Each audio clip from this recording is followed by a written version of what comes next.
famílias atípicas. Hoje recebendo a Lorena, mas antes de apresentar a Lorena eu vou fazer a minha autodescrição. Eu sou Milva Campos, tenho 1,72 m, eu tenho cabelo castanho escuro com luzes, eu estou vestindo uma pantalona mostarda, uma camiseta preta e um casaco no tom off-white, que na verdade é um branco, que é quase creme, é uma coisa meio confusa. Lorena, sua autodescrição e eu te apresento logo em seguida. Eu sou Lorena Leal, né? Estou vestindo um suéter escuro e um blazer vermelho, porque eu gosto muito de vermelho, é uma cor que me atrai. Sempre que eu vou fazer alguma coisa diferente, eu busco um tom vermelho. Lorena é flamenguista? Sou. Não tem alusão, não tem. Não sou uma flamenguista doente, sou uma flamenguista de coração.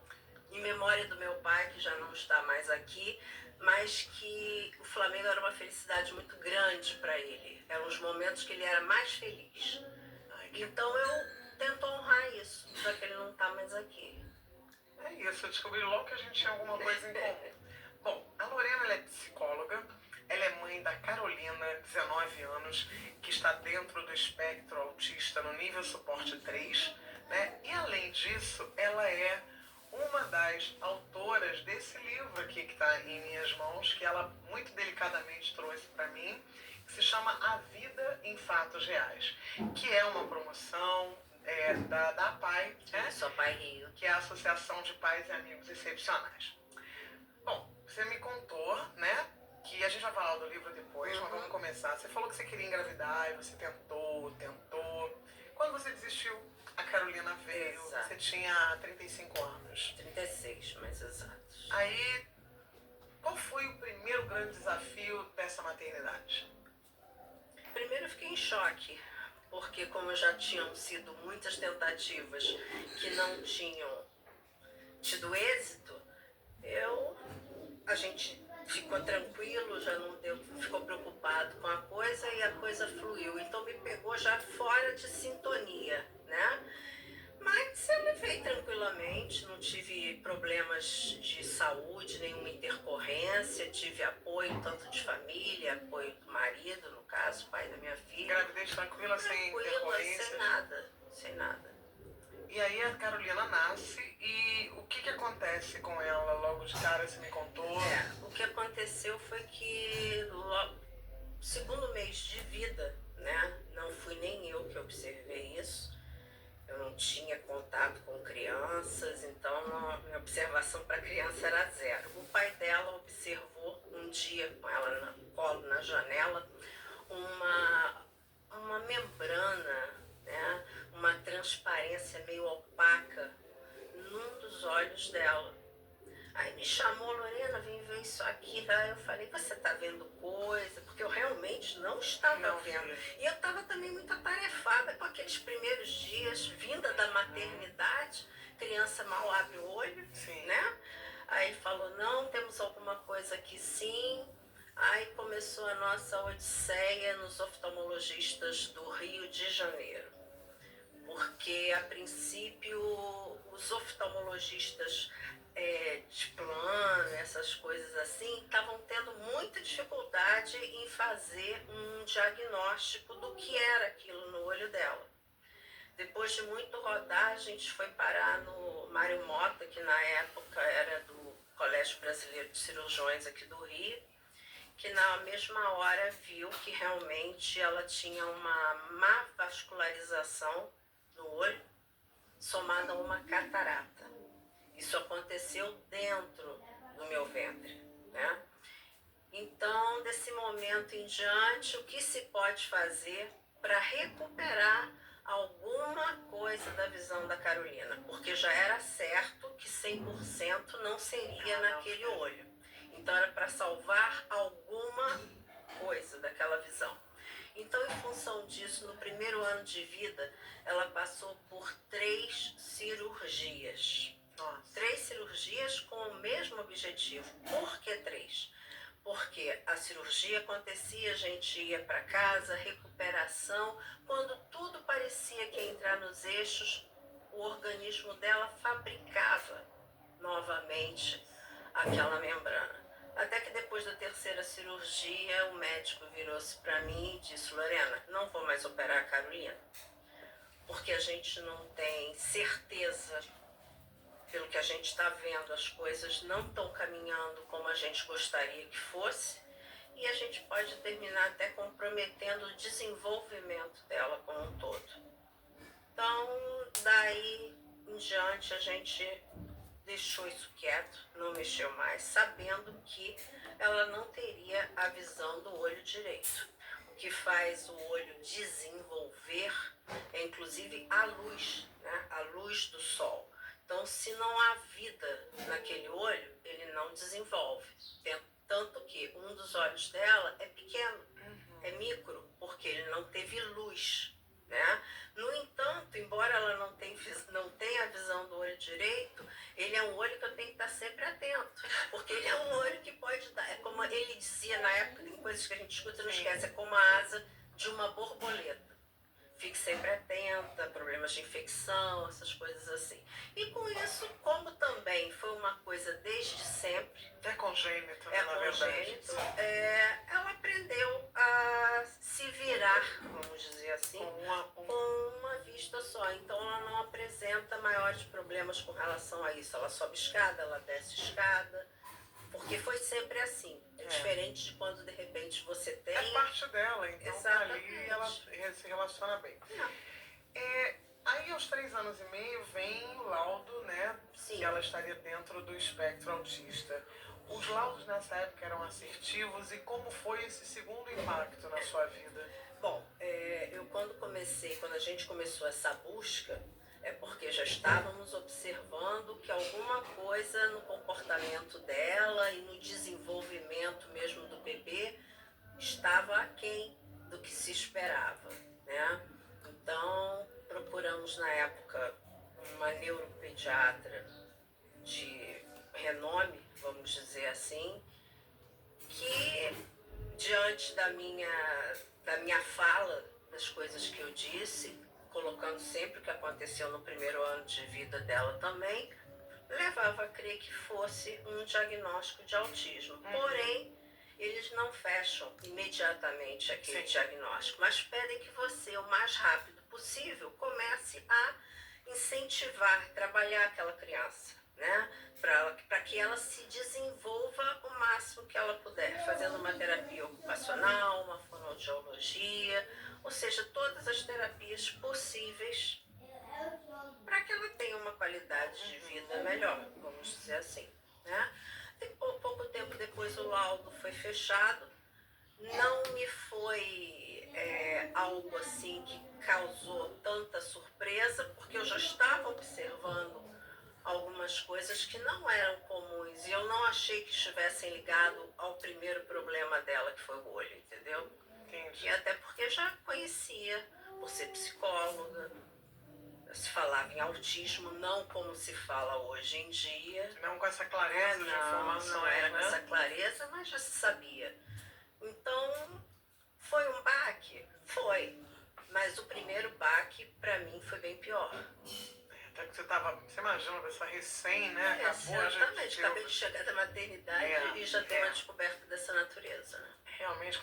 E aí você diz, como é que você define o suporte 3, assim? Você falou, suporte 3, a gente conversou sobre isso. Foi. O indivíduo, ele precisaria ter um equilíbrio na comunicação, no comportamento e na interação social. São esses 3 alicerces.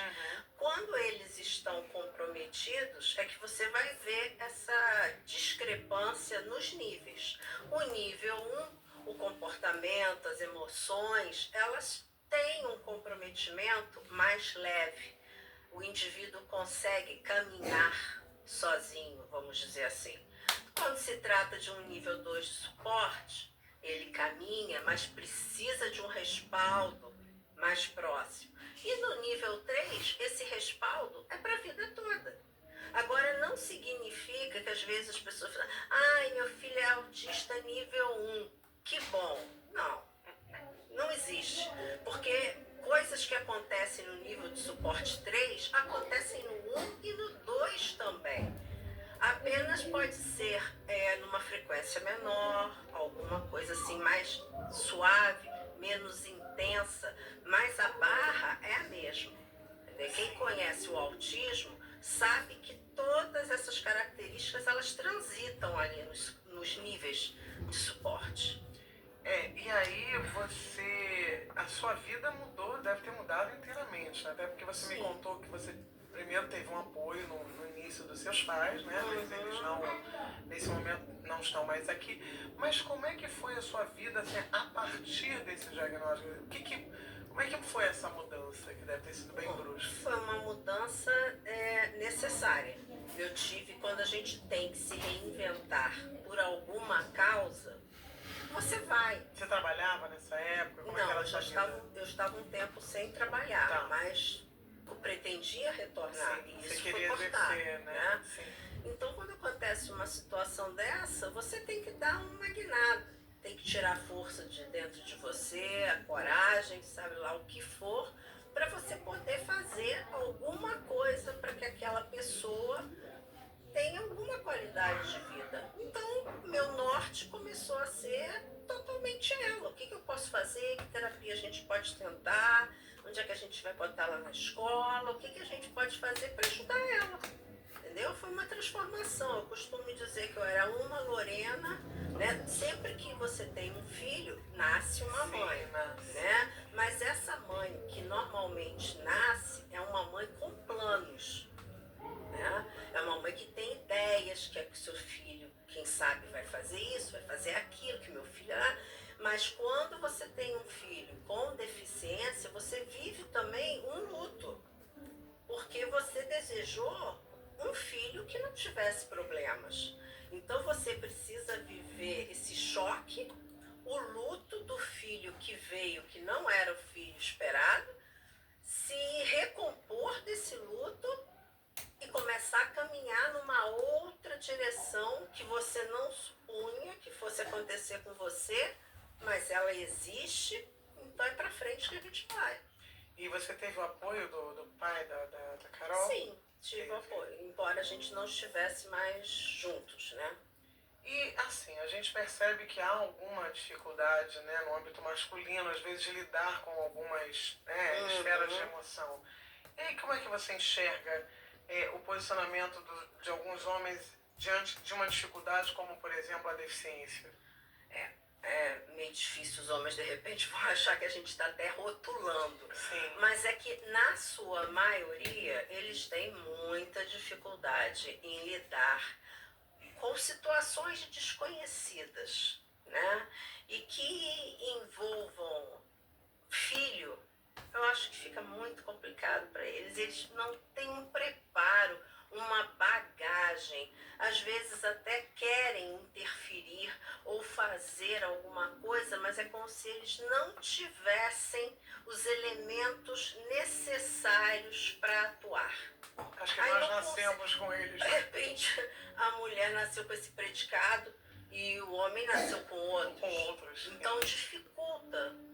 É difícil para eles, eu acho que é. Que bom ouvir isso de uma psicóloga, né? Porque você traz um olhar de uma pessoa que tem propriedade naquilo que fala, certamente já estudou as esferas cerebrais dos homens, das mulheres, que a gente sabe que estão em lugares diferentes, bem diferentes. E as mulheres realmente elas se confrontam com as dificuldades de uma forma um pouco mais, não que fáceis, mas elas conseguem se adaptar. Eu acho que nós somos muito mais resilientes, resilientes.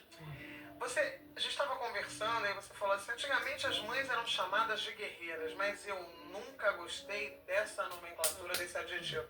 Fala disso pra mim. Eu nunca gostei porque, se você for pegar guerreiro, todo mundo precisa ser um pouco guerreiro para sobreviver, né? Mas tinha como se houvesse assim uma aura sobre a gente diferente do que das demais pessoas. Você pode, Deus te deu a força. Não é nada disso, não é nada disso. Eu sou uma mulher ou uma mãe como outra qualquer, né? O que me diferencia é que eu precisava precisei correr mais, agir mais, proteger mais, entendeu?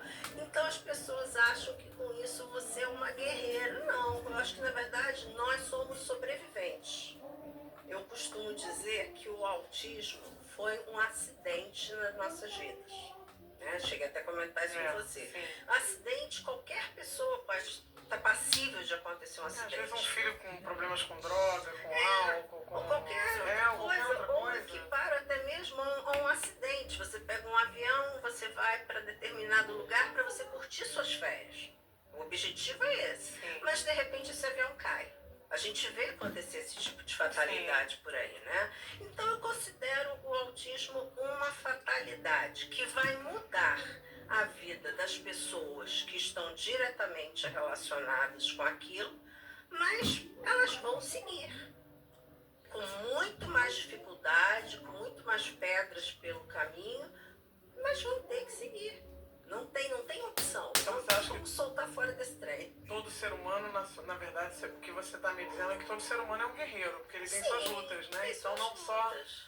as mães atípicas, mas as pessoas, né? Sim. É isso que você quer dizer, né? De um modo geral. Então você prefere sobrevivente, Eu prefiro sobrevivente ou uma mãe atípica. uma mãe atípica. Que hoje em dia é um termo que já é usado. Na minha época, quando minha filha era pequena, não se ouvia esse termo, entendeu?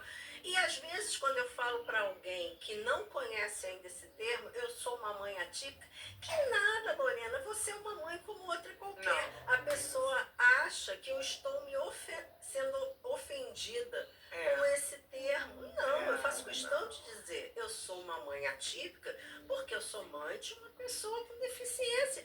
E está tudo certo. Sim. Eu estou consciente Você tem disso. demandas diferentes, Sim. né?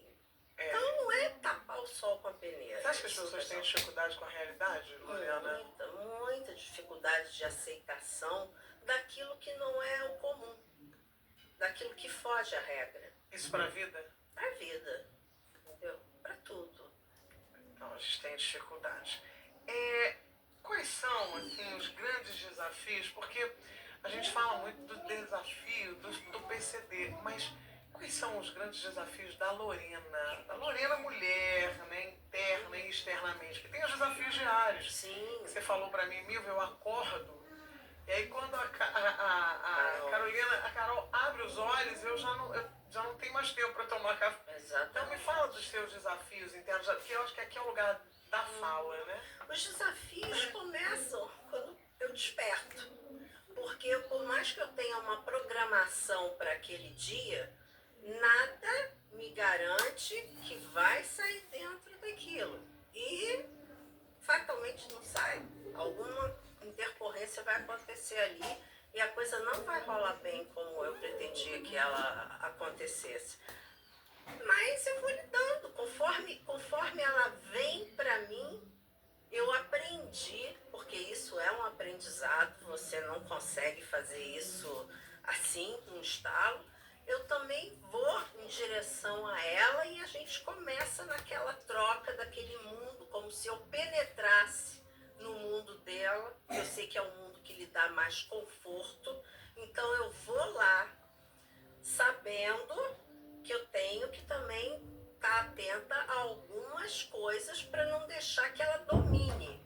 Não, fala disso, interessante. Né? Isso nunca Porque ninguém me falou você isso. vai no mundo do autista, das manias, Estereotipias, das né? coisas, das estereotipias que ele tem, mas você tem que... Tudo bem, você aceita que aquilo aconteça ali durante algum período, mas agora vamos fazer a atividade X.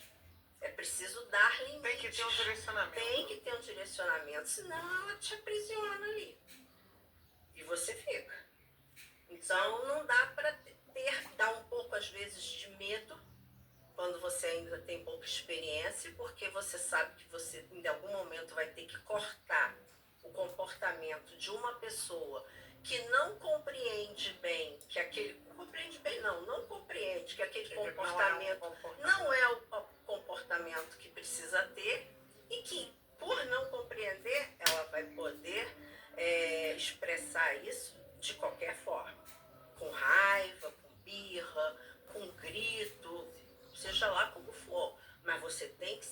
proporcionar. Porque se ela sentir que domina a situação, você não consegue mais ter as rédeas de uma pessoa com autismo. E aí você acha que também, se você não domina, você não permite que ela caminhe e conheça outros lugares, expanda um pouco, porque eu acho que o lidar com os nãos, ele de alguma forma na vida inteira, ele nos abre novas possibilidades. E eu acho que com autista também pode ser, né? Quando você coloca um limite, você coloca ela numa outra situação. Então você estimula ela a dar um outro. Sim. Você acha A que isso tentar ter funciona? um outro Isso, olhar. Isso. Você acha que isso. Embora eles sejam muito agarrados, né?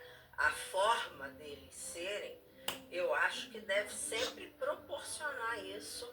Quem sabe dar chance de uma outra visão e que a coisa possa fluir de uma outra forma. E você já percebeu algum momento que isso assim te surpreendeu de uma forma? Ah, sempre tem uns momentos que surpreendem. Quando você menos espera. E não é no momento que você dá o recado para a pessoa. Pode ser um bom tempo depois disso. Então você vê que ficou. Que aquilo, de alguma forma, aquela sementinha ficou ali. E ela num outro momento, e você tem que estar atento para verificar que isso está acontecendo, porque pode ser assim quase que imperceptível. Então você tem que estar atento. Olha lá, isso foi lá atrás, quando eu sinalizei que isso assim, assim, assado, e ela agora está respondendo. E assim, quando você pensa no futuro da Carolina, isso te dá algum tipo de angústia? Toda mãe de pessoa com deficiência teme o futuro. Teme o futuro, porque a gente sabe que nós estamos de passagem, todos nós estamos de passagem, e que você tem um filho que não caminha sozinho. Né? Eu costumo, às vezes falo com algumas amigas minhas que mães de pessoas com deficiência não podiam deixar este plano, mas não está, conforme eu já disse antes, nas mãos da gente. Então eu procuro fazer o meu melhor enquanto eu estou aqui, ter o meu coração e a minha consciência tranquilos de que eu fiz o meu melhor. A gente tem que fazer o melhor da gente, porque o melhor da gente é limitado. Cada um tem os seus limites, né? Sim. E no mais... E como é que você se abastece? Porque assim, eu fico pensando, né? Você é uma mulher bonita, você é uma mulher com uma fala muito segura, uma mulher que envolve, encanta, né? Obrigada. E como fica essa mulher aí, né? Porque você já tentou, porque deve ser complicado porque não tem muito tempo. Não. Mas não sobra tempo para essa mulher? Porque eu vejo a Pra essa angústia mulher das mulheres ser mulher, É difícil ser mulher, porque você se veste de uma maternidade tão de luta, tão de defesa da cria, né? Leoa, né? De leoa, que você muitas das vezes é preciso ser, de brigar por essa pessoa, já que essa pessoa não tem como brigar. E o espaço para você, mulher, é pequeno, é muito pequeno. E como eu já disse anteriormente, os homens, eu não os considero, é só uma opinião, muito talhados para lidarem com esse tipo de situação. Né? Então, é muito mais tranquilo para um homem estar com uma mulher que ou já tem filhos criados ou não tem filhos, ou seja lá o que for, do que já a pessoa madura, né, numa outra etapa da vida, se interessar em se envolver numa dinâmica bem complexa e complicada. É trabalhoso, tem que ter muita vontade. E além... a gente tem que tocar num tema que nós conversamos, que é um tema triste, né? Que é esse tema que é triste, mas é real, concreto, que é o preconceito, né? Dizer que vocês não sofrem preconceito seria uma extrema demagogia. E aí eu queria que você falasse sobre esse preconceito, que você contasse para as pessoas o episódio da pandemia, que para mim foi assim, um retrato, né, daquilo que é. O preconceito existe, assim como ele existe para várias camadas da sociedade, né? A inclusão, para mim, ainda é um desejo de muitas pessoas que batalham, entendeu? Mas num universo ainda muito restrito. Então, você não tem como fugir do preconceito. Eu sofro preconceito, porque a minha filha não tem noção de que ela sofre preconceito. Então, o preconceito bate em mim, né? Eu contei, inclusive, para você um episódio que teve na pandemia, porque na pandemia a gente ficou muito enclausurada, éramos só nós duas, e eu temia muito pela saúde dela, porque se acontecesse alguma coisa, como é que ia ser? Mas eu acho que seria o fim, se acontecesse alguma coisa com ela. Então, isso mexeu muito com o emocional dela. Ela foi cortada da escola, aliás, as aulas pararam, Sim. né? Tudo parou. Então, nós ficamos em casa muito eu e ela, e teve uma hora que realmente ela teve umas crises de agressividade, de gritos, falava a hora que lhe vinha a cabeça. E eu escutei um comentário numa manhã, ela tinha tido uma crise na noite anterior, e na manhã seguinte eu estava tomando meu café, escutei um comentário da janela de um vizinho, era um casal, aí eu acho que o marido, sei lá quem era, disse para a mulher assim: você não pode fazer nada. Aí ela respondeu para ele: eu sei, ela é maluca. Aí aquilo assim me deu assim, sabe, foi tão fácil dizer o que era, explicar e taxar. Para mim, que passei praticamente aquela noite em claro, tentando acalmar a minha filha, que estava numa crise em função de uma situação que ela estava vivendo e não conseguia dar conta, não conseguia compreender. A gente não estava dando conta. A gente não estava, né? muita gente pirou. Nossa, muita em gente função pirou. do que aconteceu. Medo paralisa, Medo. todo mundo com medo de morrer. Exatamente. Então foi uma situação muito assim, fiquei triste, me deu assim um descrédito mesmo, sabe? Do ser humano. Sinceramente, o ser humano está voltado para mim, para o seu próprio umbigo, entendeu? Para as coisas que lhe afetam diretamente. E na maioria eles querem afastar tudo aquilo que possa resultar em problema, apurrinhação, seja lá o que for. Então você é marginalizado, você é afastado. Por isso que eu gosto, por exemplo, quando eu estou na PAI. Eu vou falar sobre isso, mas você tocou num ponto que eu acho legal. Porque eu acho que toda vez que a gente tenta afastar os problemas, a gente acaba gerando um outro problema, né? Sim. Porque não tem uma vida colorida. A vida, Não. ela é real, né? O pai atípico que veio aqui, ele falou que existe o ideal e o real. Isso serve para tudo, né? Uhum. Tem um filho ideal, tem um filho real. Não, mas é isso. Então, será que é por isso que tem tanta depressão? Porque quando a gente quer fugir de uma coisa que é humana, que é a dor, que é o sofrimento, será que não é isso? Você como psicóloga? Eu acho que sim. Eu acho que sim, mas eu vou te dizer, a depressão precisa também encontrar caminhos para se instalar. Entendeu? Ela precisa encontrar oportunidades. Se você está se sentindo deprimido, porque os sinais vêm para qualquer um, mas você é obrigado a se movimentar em prol de outras coisas, de outra pessoa, para executar determinadas funções, ter uma linha de raciocínio para poder agilizar as coisas, dificilmente essa depressão toma conta. A depressão, se ela te encontra ociosa, é um caminho para ela muito bom. Ela vai entrar e vai se instalar, porque vai ver que você está ali com a guarda aberta. Não porque você quer, porque você não está bem, é porque você precisa de ajuda. Mas ela vai se instalar. Eu não tenho muitas oportunidades para deprimir. Então você recomenda, por exemplo, uma mãe que está ouvindo nesse momento, que pode estar entrando nesse processo, a se movimentar. A se movimentar. Porque tem muito movimento para a gente fazer. Para muitos lados, entendeu? Que bom que a gente tocou. Não vamos ficar parados. Muito bom. Não é bom. Muito bom. E aí você falou da PAI, né? Da entrada dela na sua vida.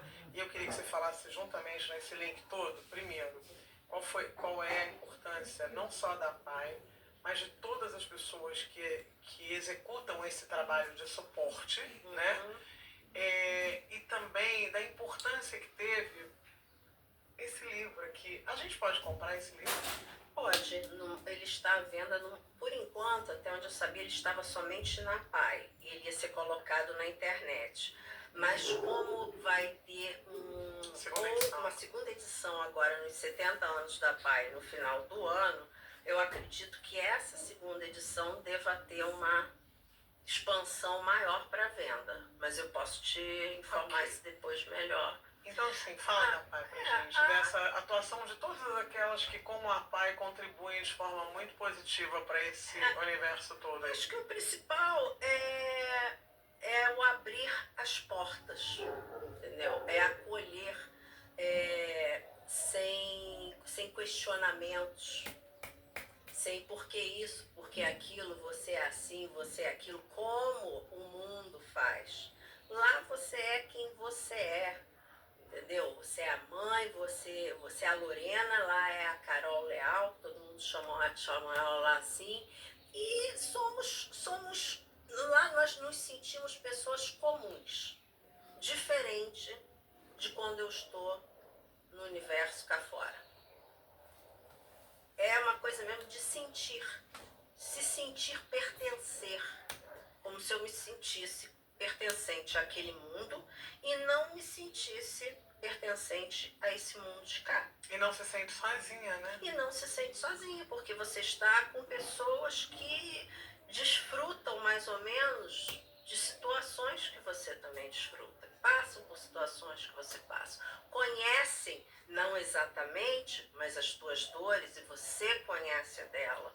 Então nada é tabu, as coisas podem ser ditas, podem ser conversadas, entendeu? E no ano passado, quer dizer, nós estamos com uma nova gestão já há algum tempo, que é uma gestão que está incentivando muito as pessoas que estão lá dentro. Não só os usuários, que no caso são os filhos, né? Está dando oportunidade de trabalho para pessoas com deficiência. Eles têm um programa lá para aquelas pessoas que podem, óbvio, não são todas, e criaram também algumas oficinas para que os pais tenham um momento para si, quando seus filhos estão entregues fazendo outros trabalhos, um outro tipo de investimento. Foi quando surgiu essa oportunidade da roda de conversa, que foi criada pela assistente social que está lá, Janaína, que é uma pessoa muito humana, muito doce. Ela trouxe essa ideia e as pessoas que expressaram desejo de participar se inscreveram. Então esse livro foi o resultado de um bate-papo, de uma troca, óbvio que uma coisa direcionada, pautada, porque tinha um objetivo maior, mas onde eu conheci mulheres que eu via até de passagem, não sabia, que tinha até uma impressão diferente, e elas tinham também uma impressão diferente de mim, e tudo aquilo foi derrubado, e todo mundo viu que a gente era tudo farinha do mesmo saco, vamos dizer assim. Então foi uma coisa muito boa.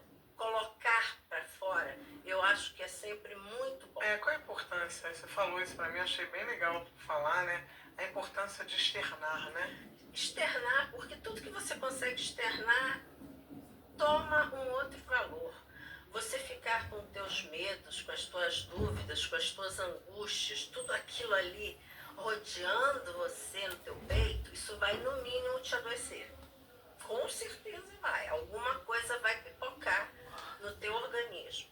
Então quando você bota para fora, aí o outro coloca uma situação semelhante ou te fala alguma coisa que não passou na tua mente a respeito daquilo. Um outro olhar, né? Um outro olhar. É preciso ter um outro olhar. Você não pode ficar trancado dentro de você. Eu acho que isso serve para qualquer situação. Vira pra fora. Até mesmo quando a gente tenta aproximar o mundo atípico do típico, né? Porque da mesma forma que você podia ter uma leitura daquelas mulheres e elas tinham uma sua, no momento em que vocês se aproximaram, as coisas se desvendam, né? Então acho que esse é o olhar que a gente tem tentado trazer aqui, né? Esse lugar de pensar a respeito dessa, vamos nos aproximar, né? Para nos ouvir, para a gente ver que a gente tem tanta coisa em comum. coisa de externar? Será que é por isso que você está com vontade de retomar sua profissão? Você falou que agora você está com vontade. Fala pra mim disso. Eu tô com vontade porque eu trabalhei pouco tempo na minha profissão, né? Pretendia mais, mas a vida tomou outros rumos.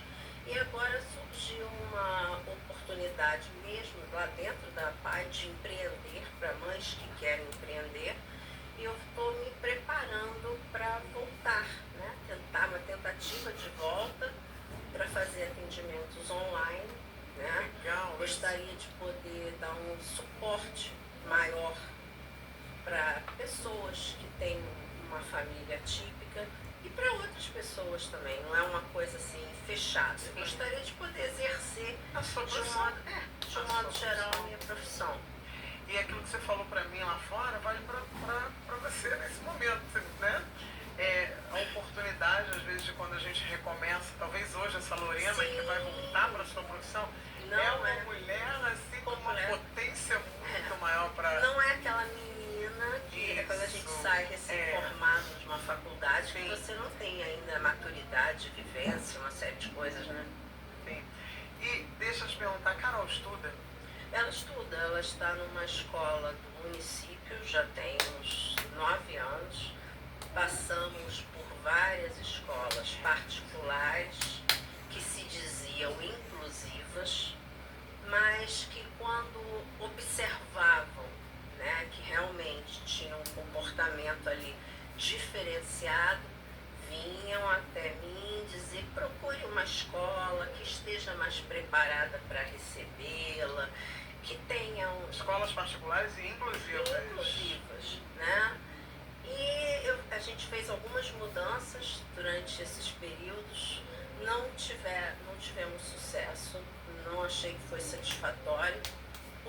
Por fim, eu já não lembro muitos detalhes, eu tive uma indicação de uma escola do município que tinha uma turma, TEA, transtorno do espectro autista, funcionando dentro de uma escola padrão, né?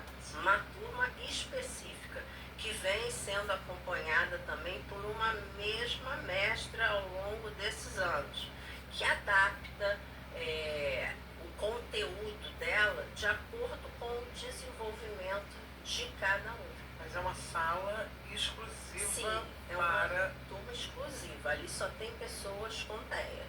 Que coisa, que inteligência emocional de quem está à frente dessa liderança, né?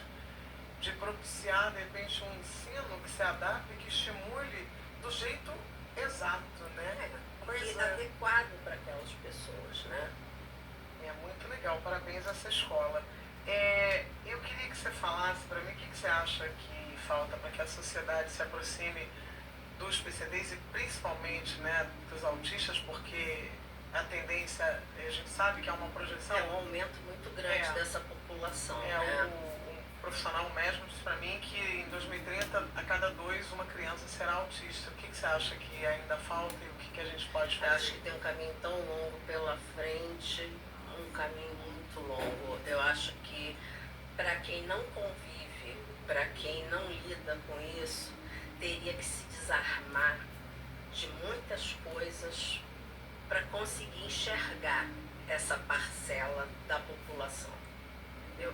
Parar de olhar para o seu próprio umbigo e ver que existem pessoas diferentes, mas que são humanas também, que têm sentimentos. Elas têm autismo, mas elas têm uma personalidade, elas têm um sentimento, elas têm uma forma de ser. São pessoas. São pessoas. Um autista não é igual ao outro jamais.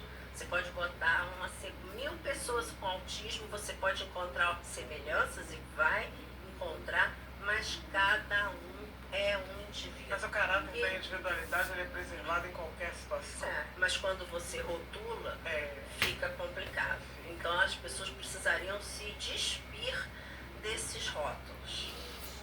Eu acredito. Um olhar mais aberto, mais esclarecedor. Eu queria que você deixasse, infelizmente, o tempo. Um papo tão bom, né? Duraria, né? Muito legal. Lorena, deixa uma mensagem para quem vai nos ouvir. Eu fiquei pensando a respeito dessa mensagem mensagem que você me pediu. Eu teria muitas mensagens, Sim. mas eu vou dizer uma que eu acho que toca ao cuidador, que nem sempre às vezes é a mãe. Normalmente é a mãe. A minha filha, e normalmente todos os autistas, eles gostam muito de música. Né? Eu acho música uma coisa que ajuda muito quando você quer começar algum caminho com o autista. Vá pela música, musicoterapia. E minha filha canta muito. Ela deixou a rádio ligada, então ela conhece todas as músicas, canta de tudo. Ela pode não bater o papo, mas cantar uma música ela canta. E ela estava ouvindo, inclusive, depois que eu falei contigo, aquela música do Jota Quest, um dia feliz, às vezes é muito raro. Então eu fiquei com essa frase na minha cabeça. Um dia feliz, um dia de alegria, um dia leve. É difícil para qualquer um, mas ele é possível. Ele é um momento pequeno. Mas esse momento também é possível que ele aconteça dentro de uma família típica. Então, esteja conectado. Você mãe, você cuidador, você que ama um autista, esteja conectado. Porque vai haver um momento, eu falei até no início aqui da nossa conversa, em que seus corações vão estar pulsando numa mesma sintonia. E eu acho que para uma mãe, essa aproximação não pode existir nada de melhor. E vai responder e vai te dizer que você fez aquilo que você podia. Não se culpe pelo que você não pôde fazer, você não fez porque você não pôde. Todos nós temos os nossos limites, mas não deixe passar as minúcias que às vezes a gente no dia a dia, na correria do vai lá, pega aqui, elas acontecem, entendeu? Quando vocês pulsarem numa mesma sintonia, quando isso acontece comigo, é muito bom. Eu sinto que a gente tá ali, eu e ela, entendeu? Existem esses momentos. Existem esses momentos raros. É sempre uma experiência única, né? Acho que são momentos que eu tenho tido o privilégio de ter, de ouvir pessoas incríveis. Mais um momento para pensar muitas coisas hoje aqui com você. Eu quero te agradecer por ter tido essa disponibilidade de vir aqui falar conosco. E quero dizer, né, para você e eu e todo mundo cantar junto. É isso. Eu acho que tem esperança sempre, né? Tem esperança quando a gente encontra uma escola municipal que tem esse olhar sensível para esse público. A esperança quando a gente vê o trabalho do SEAD, quando a gente vê o trabalho da PAI, da FIBEX, de tantas outras. E é isso que a gente está aqui para mostrar. Que existem esses momentos raros. Sim, existem muitas pessoas raras trabalhando em prol desse público. E você precisa acreditar nisso. E se você está gostando de compartilhar com a gente, né, desses momentos tão valiosos, vai lá, entra na nossa página, ativa as notificações, compartilha e faça com que outras pessoas possam viver momentos raros como esse que eu tive a oportunidade de viver. Muito obrigada e até o próximo.